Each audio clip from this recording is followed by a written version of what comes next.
नमस्कार दोस्तों, मैं हूं आशीष। स्वागत है आपको मेरे चैनल में।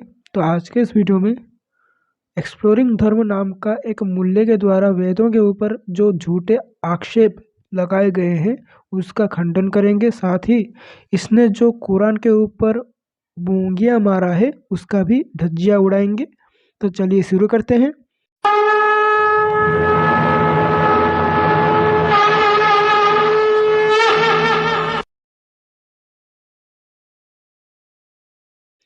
सबसे पहले इसने जो आरोप लगाया है वह है ऋग्वेद मंडल 7 सूक्त 83 मंत्र संख्या 3।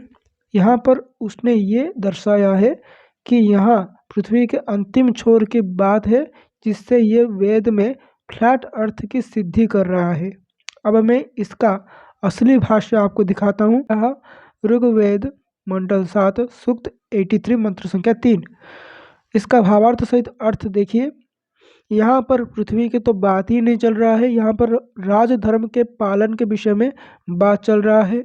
और यहाँ पर लिखा है कि परमात्मा उपदेश करते हैं कि राजधर्म का पालन करने वाले विद्वानों, तुम शत्रु सेना पर ऐसे घोर आक्रमण करो कि तुम्हारे अस्त्रों शस्त्रों का शब्द आकाश में गूंज उठे, जिससे तुम्हारे शत्रु वेद वाणी का आश्रयण करते हुए तुम्हारी शरण को प्राप्त हो, अर्थात अपने दुष्ट भावों का त्याग करते हुए सब प्रजाजनों के समक्ष वेदों की शरण में आवे और तुम्हारे योद्धा लोग सीमांत में विजय प्राप्त करते हुए शत्रुओं के दुर्गों को छिन्न भिन्न करके सर्वत्र अपना अधिकार स्थापन करे, जिससे प्रजा वैदिक धर्म का भले प्रकार पालन कर सके। तो यहाँ पर शत्रु के सीमांत पे हमला करने की बात है, ना कि पृथ्वी के अंतिम छोर की बात है।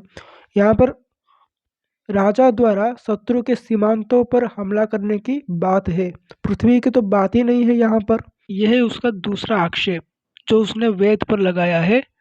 यहाँ पर भी उसने वही बोंगी मारी है कि यहाँ पर वेद में पृथ्वी के अंतिम छोर के बारे में बात बताया गया है, जबकि यहाँ पर पृथ्वी की तो बात ही नहीं है। मैं इसका भावार्थ सहित अर्थ आपको समझा देता हूँ। यहाँ पर बात चल रहा है परमात्मा के व्यापकता के बारे में। तो आप यह पढ़िए, वह ब्रात्य परमात्मा महिमा स्वरूप वेगवान होकर पृथ्वी का अंत को पहुँचा है। वह परमात्मा अंतरिक्ष रूप अनादि अनंत हुआ है। भावार्थ पढ़िए, परमात्मा अपनी बढ़ाई के कारण विद्वानों को पृथ्वी से आगे अंतरिक्ष के समान अनादि अनंत जान पड़ता है। यानी कि जब परमात्मा है वो सर्वव्यापक है, इससे वह पृथ्वी के परे भी है। यहाँ पर यह बताया जा रहा है पृथ्वी से परे भी परमात्मा है।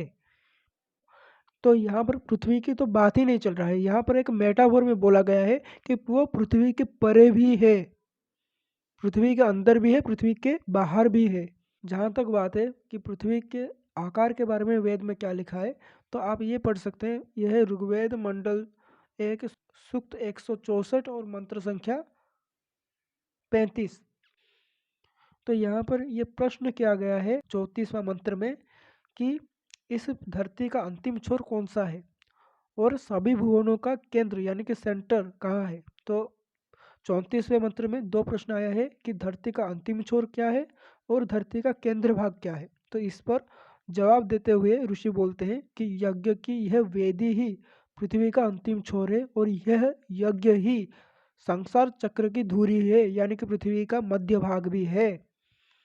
यहाँ पर एक बात सिद्ध होता है कि कोई भी गोल वस्तु का अगर आप कोई भी एक पॉइंट लोगे तो वह उसके लिए अंत भी होगा और उसका मध्य भी होगा। पृथ्वी पर भी यही बात लागू होता है। अगर आप इस गोल पृथ्वी में कोई एक पॉइंट भी लोगे तो वो इस गोल पृथ्वी के लिए उसके अंत भी होगा, उसका मध्य भी होगा, क्योंकि गोल पृथ्वी का कोई ना अंत होता है ना मध्य होता है।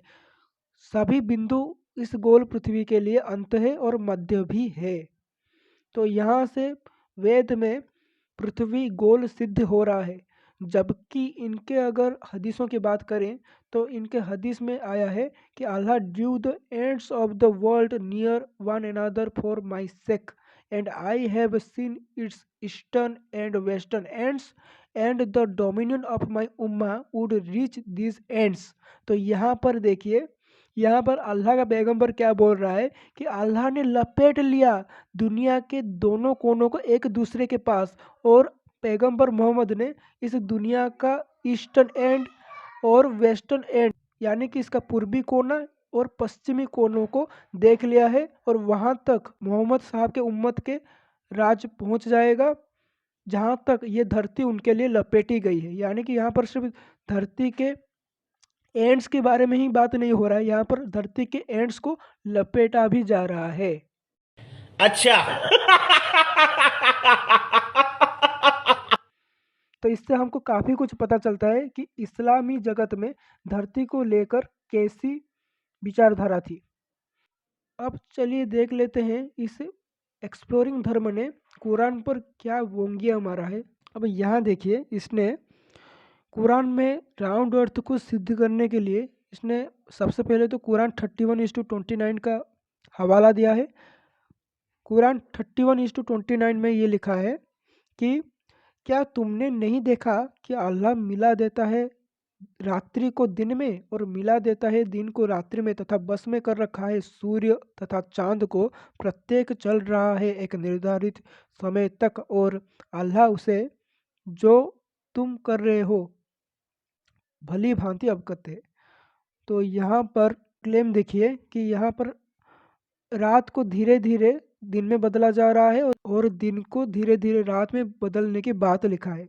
तो यहाँ पर इसका तर्क ये है कि अगर कुरान में धरती फ्लैट होती तो दिन और रात सडनली हो जाता, ये उसका तर्क है इस पर।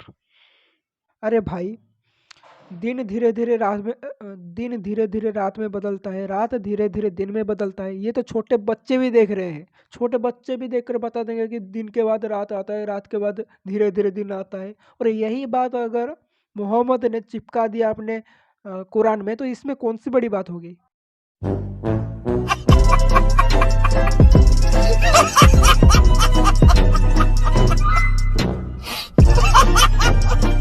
और जहाँ तक बात है दिन और रात की, तो दिन और रात तो पृथ्वी के रोटेशन के वजह से होता है ना। तुम्हारे कुरान में पृथ्वी के रोटेशन के बारे में एक भी आयत नहीं है, और चले हो हमको दिन और रात बताने हैं। और जहाँ तक बात है वेद का, तो वेद में पृथ्वी के रोटेशन के बारे में भी लिखा है। जैसे कि आप ये देख सकते हो, ये है सामवेद का मंत्र, सामवेद 2:1-7। यहाँ पर ये लिखा है कि जिस यज्ञ प्रक्रिया ने पृथ्वी को आकाश में लटका कर घुमाते हुए रखा है, उस यज्ञ ने इंद्रदेव का यशवर्धन भी किया है। तो यहाँ पर पृथ्वी के रोटेशन के बारे में सीधा जिक्र आया है। और ये लोग क्या करते हैं पता है, ये लोग अथर्ववेद का 2 मंत्र दिखाते हैं, और इससे वेद में ये लोग बोलते हैं कि यहाँ पर पृथ्वी को स्टैटिक बताया गया है, जबकि ऐसी बात नहीं है। ये लोग सबसे पहले तो अथर्ववेद कांड 6 सूक्त 77 मंत्र संख्या 1 और अथर्ववेद कांड 6 सूक्त 44 और मंत्र संख्या 1 पर आक्षेप लगाते हैं, जहाँ पर ये लिखा है कि पृथ्वी ठहरा हुआ है, द्योलोक ठहरी हुई है। तो यहाँ पर ये लोग ये आक्षेप लगाते हैं, जबकि यहाँ पर पृथ्वी के ठहरने से अर्थ यहाँ पर होगा कि पृथ्वी अपने मर्यादा में ठहरी हुई है। पृथ्वी जो है वो अपनी कक्ष से कभी भी भटकता नहीं है, इसीलिए यहाँ पर लिखा है कि पृथ्वी आकर्षण के द्वारा ठहरी हुई है, यानी कि अपने मर्यादा में ठहरी हुई है। और अगर आप स्थिर के अर्थ से अगर स्टैटिक ही लोगे, तो फिर अथर्ववेद कांड 6 सूक्त 88 और मंत्र संख्या 1 में यहाँ पर राजा को भी स्थिर बताया गया है कि जैसे पृथ्वी सूर्य द्योलोक जैसे अविचल है, वैसे ही राजा को भी अविचल रहना चाहिए, राजा को भी स्थिर रहना चाहिए। यहाँ पर क्या अर्थ लोगे तुम कि राजा हिलता डुलता नहीं है। यहाँ पर भी वही अर्थ लागू होगा कि जैसे सूर्य पृथ्वी चंद्रमा ये सब अपने अपने कार्य में दृढ़ है, अपने अपने मर्यादा में स्थिर है, उसी तरीके से राजा को भी स्थिर होना चाहिए। अब देखिए, इनके इस्लाम में अर्थ के रोटेशन के बारे में कुछ आए ना आए, लेकिन सूरज का रेस्टिंग प्लेस के बारे में जिक्र आया है। अब सोचिए ज़रा, सूरज का रेस्टिंग प्लेस भी क्या हो सकता है, जहाँ पर सूरज का बेडरूम हो और सूरज वहाँ से ब्रश करके उठे और वापस अर्थ का चक्कर लगाने आए, ऐसा भी क्या हो सकता है? लेकिन हाँ, इस्लाम में ये पॉसिबल है। अब ये पढ़िए, सही अल मुस्लिम हदीस नंबर 159 ए। अबू जर की रिवायत है कि अल्लाह के रसूल ने कहा, क्या आप जानते हैं कि सूरज कहाँ जाता है?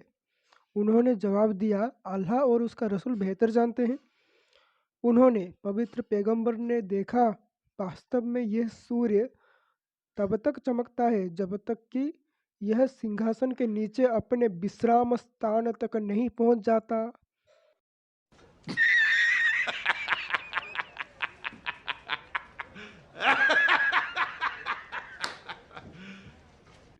फिर वह अंधे मुंह गिर जाता है और तब तक वहीं रहता है जब तक कि उससे यह ना कहा जाए, उठो और उस स्थान पर जाओ जहां से तुम आए थे। अच्छा। यानी कि सूरज जो है वह अस्त होने के बाद कोई रेस्टिंग प्लेस है सूरज का, आप समझ सकते हो। ये हमारे अंतरिक्ष में कहीं पर तो ऐसा स्थान होगा जहाँ पर सूरज का बेडरूम होगा, सूरज का किचन होगा, सूरज का मतलब कि सब कुछ होगा। वहाँ से सूरज ब्रश करके वापस आता है धरती का चक्कर लगाने, और अस्त होने के बाद वो वही अपने बेडरूम में जाकर रेस्ट करता है। ठीक है।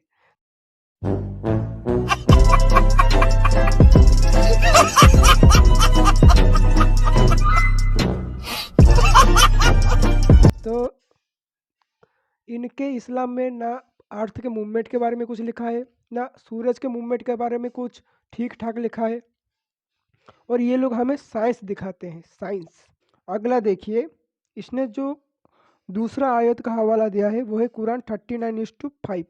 यहाँ पर इसका ये बोलना है कि यहाँ पर जो लिखा है कि अल्लाह रात को दिन पर लपेटता है और दिन को रात पर लपेटता है, ऐसा तभी संभव है जब पृथ्वी गोल हो। तो मेरे भाई, सिर्फ गोल चीज़ पर ही नहीं, मेरे पास ये जो फ़ोन है ना, इस पर भी मैं कोई भी चीज़ को लपेट सकता हूँ। सिर्फ गोल चीज़ पर ही नहीं, फ्लैट चीज़ पर भी आप कोई भी चीज़ लपेट सकते हैं। और ये जो यहाँ पर ये दावा कर रहे हैं कि लपेटना लिखा है तो इससे पृथ्वी गोल सिद्ध हो रहा है, ये पूरा बकवास है। तो आज के इस वीडियो में इतना ही। वीडियो अच्छी लगे तो लाइक करें, शेयर करें, मेरे चैनल को सब्सक्राइब करें। जय श्री राम।